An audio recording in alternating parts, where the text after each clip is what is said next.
ఒక investor mind set ఉన్న వ్యక్తి ఎట్లా ఇన్వెస్ట్ చేస్తాడు? సో, ఇది చాలా ఇంపార్టెంట్ వీడియో అండ్ ఇది మన లాస్ట్ వీడియో కూడా. సో, ఒక ఇన్వెస్ట్‌మెంట్ మైండ్ సెట్ ఉన్న వ్యక్తి ఎట్లా ఇన్వెస్ట్ చేస్తాడంటే, సో, మార్కెట్ అనాలిసిస్ అంతా అయిపోయిన తర్వాత, ఆ స్టాక్ అనాలిసిస్ అంతా అయిపోయిన తర్వాత, ఆయన ఏం చేస్తాడు? డబ్బులు పెట్టే కంటే ముందు, సో, ఈ కంపెనీలో నేను ఒక 10 ఇయర్స్ వరకు ఇన్వెస్ట్ చేయగలనా? అని ఆలోచిస్తాడు. సో, ఎట్లా అంటే సింపుల్‌గా మీకొక ఎగ్జాంపుల్ చెప్తా. మీ తాతయ్య గారు అప్పట్లో 10,000 ఉన్నాయనుకోండి. సో, ఆ 10,000 రూపాయలెట్టి ఒక ఎకరం ల్యాండ్ కొన్నాడే అనుకోండి.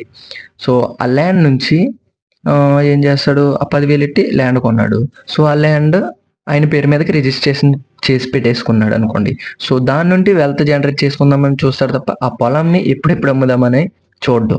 సో, ఇది అటువంటి మైండ్ సెట్. సో, ఒకవేళ ఇప్పుడున్న జనరేషన్ వాళ్ళు ఎట్లా ఆలోచిస్తున్నారంటే, ఒక స్టాక్ కొనటం కంటే ముందే స్టాక్‌ని ఎప్పుడెప్పుడు అమ్ముదామనే చూస్తున్నారు. సో, ఇట్లా ఏమవుతుందంటే, ఆ స్టాక్ కొనడు ఇంతకి. నేను ఎప్పుడు అమ్మేస్తాను, ఎప్పుడు అమ్మేస్తాను, ఎప్పుడు అమ్మేస్తాను అంటూ సో, అసలు స్టాక్ మార్కెట్‌లోనే ఇన్వెస్ట్ చేయడమే మానేసాడు. మొత్తం ఇన్వెస్టర్ మైండ్ సెట్ వీడియోస్ అనేవి అయిపోయాయి. సో, నిజంగా మీరేమన్నా నేర్చుకుంటే కామెంట్‌లోకెళ్ళి నేను నిజంగా నేర్చుకున్నాను అని కామెంట్ చేయండి.